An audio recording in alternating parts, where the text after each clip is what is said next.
I want to talk about meal frequency. There's a thing that happened when I was growing up.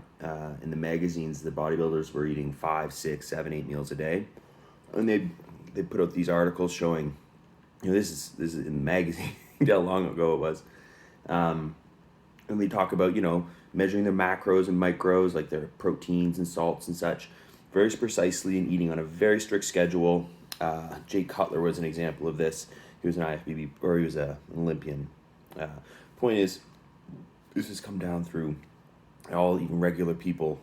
Like day one at the gym, they sign up, get a trainer. The first thing they do is put them on a eating plan, usually involving many meals.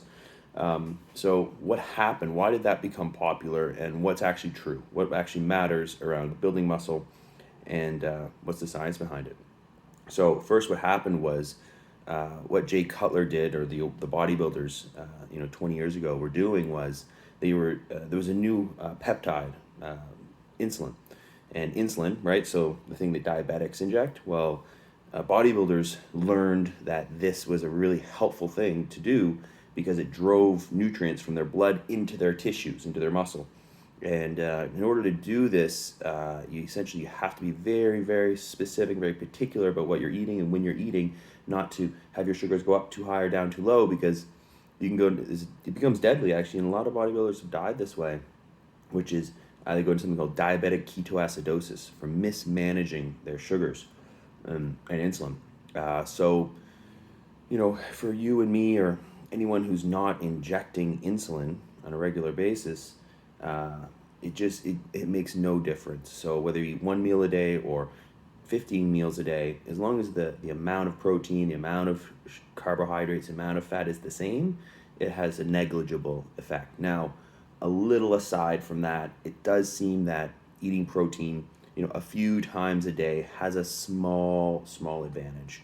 It's not going to make any difference that anyone would notice, except for maybe the absolute, elite bodybuilders that are going on stage and, is making, the smallest difference. So, more importantly, for any regular person, or even very athletic person, an exceptional athlete is really not going to benefit much from meal frequency.